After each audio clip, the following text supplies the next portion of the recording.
Praise the Lord, hallelujah. धन्यवाद धन्यवाद धन्यवाद हमारे प्रभु परमेश्वर के अति पवित्र नाम की महिमा होवे। धन्यवाद धन्यवाद धन्यवाद धन्यवाद प्रियो। 2025 सितंबर महीने के इस 28 तारीख को रविवार के दिन हमारे उपवास और प्रार्थना का दूसरे दिन में परमेश्वर की स्तुति और आराधना करने के लिए पिता परमेश्वर ने हमारे जीवन में जो अवसर दिया, इसके लिए हम परमेश्वर का धन्यवाद करेंगे। धन्यवाद प्रभु, धन्यवाद धन्यवाद धन्यवाद धन्यवाद। बीते हुए पूरा दिन परमेश्वर ने हमें संभाल के रखा। अपने हाथों को जरा उठाएं और परमेश्वर का धन्यवाद करें। प्रभु धन्यवाद, प्रभु धन्यवाद धन्यवाद धन्यवाद धन्यवाद। बीते हुए दिन हमें पूरा अनर्थों से छुड़ाया, इसके लिए धन्यवाद। रोगों से हमें छुटकारा दिया, इसके लिए धन्यवाद प्रभु। स्वर्ग से दूत लोग की सहायता हमें मिला, इसके लिए हम धन्यवाद करते हैं प्रभु। सब जगह पे हमें अद्भुत तरीके से आपने चलाया प्रभु। धन्यवाद धन्यवाद धन्यवाद। आपके प्रेम और फेवर हम सब जगह पे अनुभव कर पाए, इसके लिए हम धन्यवाद करते हैं। Hallelujah hallelujah. धन्यवाद धन्यवाद धन्यवाद। बीते हुए रात को आपने हमें अच्छा नींद दिया, सुलाया, इसके लिए हम धन्यवाद करते हैं प्रभु। आप हमें सुरक्षित रखा, इसके लिए धन्यवाद प्रभु। रात के भय से हमें बचा के रखा और रात को चलने वाली सारी महामारियों से हमें बचा के रखा और रात को हमें चैन से सोने का नींद दिया, इसके लिए हम धन्यवाद करते हैं प्रभु। धन्यवाद प्रभु, धन्यवाद धन्यवाद। आरोग्य के साथ में, चंगाई के साथ में इस सुबह हम जाग पाए, इसके लिए धन्यवाद करते हैं प्रभु। मैं तो सो गया, प्रभु परमेश्वर यहोवा ने मुझे जगाया, इसके लिए मैं धन्यवाद करता हूँ। धन्यवाद धन्यवाद धन्यवाद। और आज दिन में प्रभु यीशु मसीह में हमें जय से चलाने वाला परमेश्वर का हम धन्यवाद करते हैं प्रभु। धन्यवाद धन्यवाद धन्यवाद। अपने हाथों को उठा करके कहे, आज दिन में हमें जय से प्रभु यीशु मसीह में चलाने वाला परमेश्वर का हम धन्यवाद करते हैं प्रभु। Hallelujah hallelujah. प्रभु रात के भय से और दिन पे उड़ने वाली उस तीरों से हमें बचा के रखा, इसके लिए हम धन्यवाद करते हैं प्रभु। हालेलुया। कोई भी बाधा हमारे डेरे के निकट आने के लिए आपने अनुमति नहीं दिया, इसके लिए हम धन्यवाद करते हैं प्रभु। हमारे पैर पत्थर से ठोकर ना खाए, इसलिए आपने अपने दूतों को हमारे निमित्त नियुक्त करके हमें प्रभु यीशु मसीह में जय से चलाओगे, इसके लिए हम धन्यवाद करते हैं प्रभु। हालेलुया। धन्यवाद धन्यवाद धन्यवाद। यहोवा भला है, उसकी करुणा सदा की है। यहोवा भला है, उसकी करुणा तो सदा की है। यहोवा भला है, उसकी करुणा सदा की है। Thank you Jesus. धन्यवाद धन्यवाद धन्यवाद। हम आपकी स्तुति करते हैं, आराधना करते हैं, धन्यवाद करते हैं प्रभु। आपके बड़े अनुग्रहों के लिए हम धन्यवाद करते हैं प्रभु। भजन संहिता 9 कहता है, हे यहोवा परमेश्वर, मैं अपने पूर्ण मन से तेरा धन्यवाद करूंगा। मैं तेरी सब आश्चर्य कर्मों का वर्णन करूंगा। मैं तेरे कारण आनंदित और प्रफुल्लित होऊंगा। हे परम प्रधान, मैं तेरे नाम का भजन गाऊंगा। चौथा वचन कहता है, क्योंकि तूने मेरा न्याय और मुकदमा चुकाया है। तूने सिंहासन पर विराजमान होकर धर्म से न्याय किया। हम साथ में मिलके प्रार्थना करेंगे। हमारे स्वर्गीय पिता प्रभु यीशु मसीह के नाम से सुबह के लिए हम धन्यवाद करते हैं। हम एक साथ मिलके आपकी स्तुति करने के लिए आज हमारे जीवन में अवसर दिया, इसके लिए हम धन्यवाद करते हैं प्रभु। आज आवाज सुनने वाले सब लोगों के लिए प्रभु यीशु मसीह नासरी के नाम से हम प्रार्थना करते हैं। सब लोगों के ऊपर में अनुग्रह करना प्रभु, सबके ऊपर में पिता आपके कृपा प्रकट करना प्रभु। खास करके प्रभु जो उपवास और प्रार्थना में विशेष आत्मिक ओस गिरे प्रभु, विशेष पवित्र आत्मा के सारे वरदानों से वो भर जाए प्रभु और बड़ा विशेष रेवलेशन उन्हें मिले प्रभु। प्रभु आपका अनुग्रह उनके साथ में, इसके लिए हम धन्यवाद करते हैं। और प्रभु इस सुबह में हम प्रार्थना करते हैं, जो रोग से पीड़ित है, बीमार से पीड़ित है, उन्हें हम अनुग्रह करके प्रार्थना करते हैं प्रभु यीशु मसीह के नाम से चंगे हो जाए।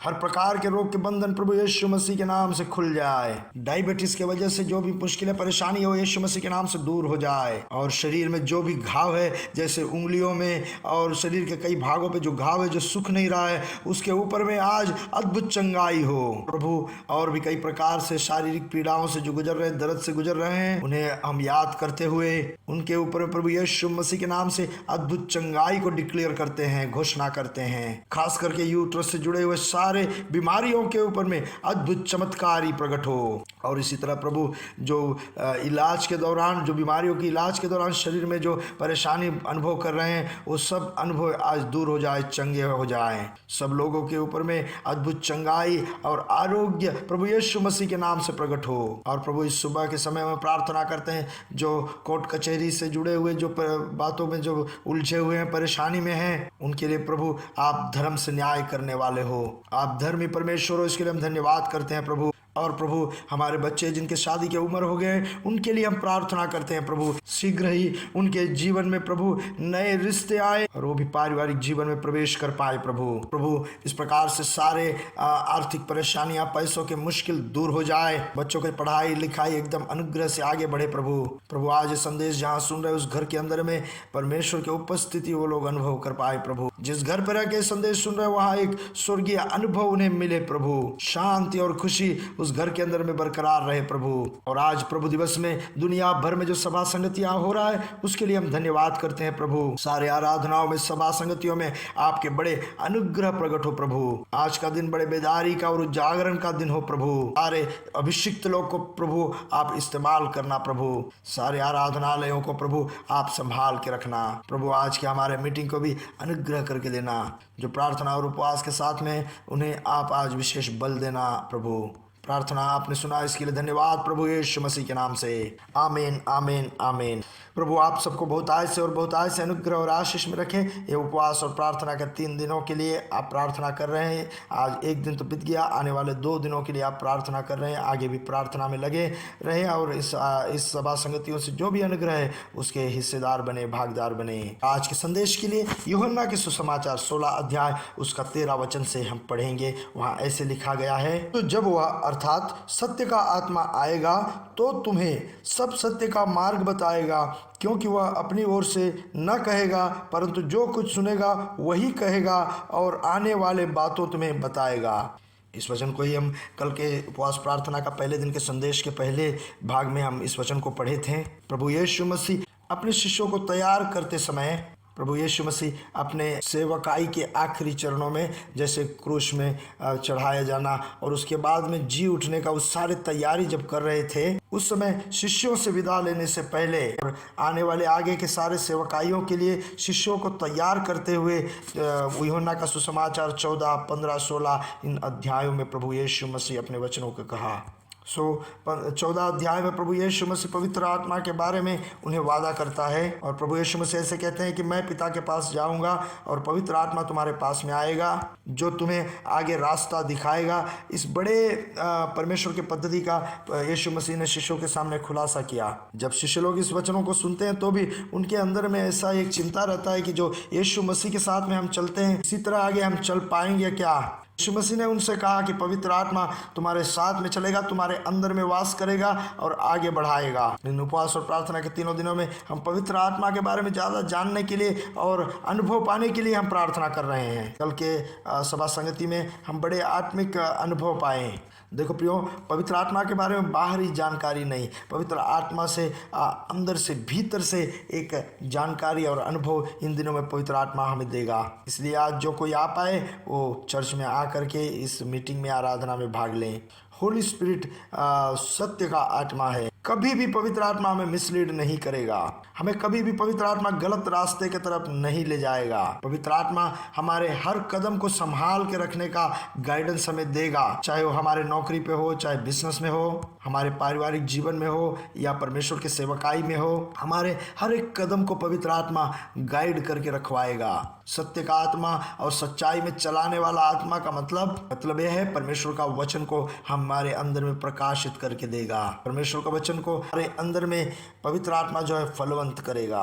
प्रभु यीशु मसीह ने कहा पवित्र आत्मा स्वयं कुछ नहीं कहेंगे, वो जो सुनते हैं वही कहेंगे। मतलब जो है कि स्वर्ग के आवाज को, स्वर्ग के संदेश को हम तक पवित्र आत्मा पहुंचाता है। और इसी प्रकार से हमारे भविष्य के बारे में, आने वाले बातों के बारे में पवित्र आत्मा हमें बताएगा। जो आगे होने वाले बातों के बारे में परमेश्वर हमारे अंदर में जानकारी देगा, उन सारे प्रोफेटिक बातों के बारे में बताएगा, हमें विशेष तरह से हमें तैयार करेगा। प्रेरितों के काम 8:21 में हम पढ़ते हैं, जो इथियोपिया का मिनिस्टर जो है वो रथ से जब सवार हो रहा था तो उसके तरफ फिलिपोस को डायरेक्शन देते हुए कौन लेके गया? पवित्र आत्मा लेके गया। और इसी तरह से हम प्रेरितों के काम 13 अध्याय उसका 2 वचन में जब देखते हैं, जब वो उपवास और प्रार्थना में बैठे थे उस समय पवित्र आत्मा कहता है पौलुस और बरनबास को मैं जो काम के लिए चुना हूँ उसके लिए अलग करो। सो इसका मतलब प्रिय, पद्धतियों का खुलासा कौन करता है? पवित्र आत्मा करता है। जमानों पहले एक मिशनरी ने एक कहानी इस तरह से बताया। सो उनके अनुभव से उन्होंने कहा उनको एक दिन एक नदी को पार करना था। जब वो बोट पे चढ़ने ही वाला था तो पवित्र आत्मा उनसे कहा इस बोट के ऊपर में तुम नहीं चढ़ो, उन्होंने पवित्र आत्मा के इस संदेश को और आज्ञा को मान लिया। वहां पे क्या हुआ जानते हो? वो बोट वहां से निकली और आगे चल के डूब गई। सुप्रियो, पवित्र आत्मा हमें हमेशा रास्ता दिखाता है। हम सब जानते हैं, हमारे जीवन में ऐसे कई अनुभव हैं, हम अनुभव किए हैं। जब हम प्रार्थना करते हैं तो जिस बात के बारे में हम नहीं जानते हैं, जिस बात को हम समझ नहीं पाते हैं, हम कभी सोच लेते हैं कि यह काम मैं करूं कि सफल होऊंगा कि नहीं। ऐसे समय पर पवित्र आत्मा हमें गाइडेंस करता है, गाइड करता है। उस उपवास और प्रार्थना का विशेष लक्ष्य यह है कि हम पवित्र आत्मा को जाने और पवित्र आत्मा के साथ में चले। इसलिए हम क्या करें? पवित्र आत्मा के संदेश सुनने के लिए, आवाज सुनने के लिए हमेशा तैयार रहें। कोई इधर उधर की आवाज सुन के वो पवित्र आत्मा का आवाज है करके बहकावे में ना आ जाए। आवाज में सुना वो करेक्ट है क्या? उस सुने हुए संदेश को, आवाज को टेस्ट करके देखें। अगर पवित्र आत्मा का संदेश होगा, आवाज होगा, तो हम उसका पालन करने के लिए जब तैयार होंगे तो शीघ्र ही हमारे जीवन में बड़ा बदलाव और अनुग्रह आएगा। हमेशा ऐसा इच्छा रखें कि हम ड्रीम्स देखें और विजन्स देखें, आवाज सुने। ऐसे हर समय हमारे अंदर में एक इच्छा रहे। जब हम ऐसे करेंगे तो क्या होगा? पवित्र आत्मा के गाइडेंस में हम जी पाएंगे। हम छोटे से प्रार्थना करेंगे। पिता, आज सुबह के समय में एक साथ प्रार्थना करते हैं। इस प्रार्थना और उपवास का दूसरे दिन पवित्र आत्मा के संगति में बड़े गहरे अनुभव हम अनुभव कर सके। प्रभु, बड़े गहराई से आत्मिक अनुभव को पाने के लिए आप हमारी सहायता करना। उस आत्मिक अनुभव से आगे चल के जय पाते हुए आगे बढ़ने के लिए प्रभु आप सहायता करना। प्रभु यीशु मसीह के नाम से आमीन, आमीन, आमीन। हम आकाश के तारे समुद्र तीर के बालों के समान प्रभु यीशु मसीह के नाम से बढ़ेंगे और बढ़ेंगे, बढ़ते जाएंगे। प्रभु यीशु मसीह की महिमा प्रकट करेंगे। We are blessed, we are really blessed, we are permanently blessed and highly favoured. God bless you, God bless you, God bless you.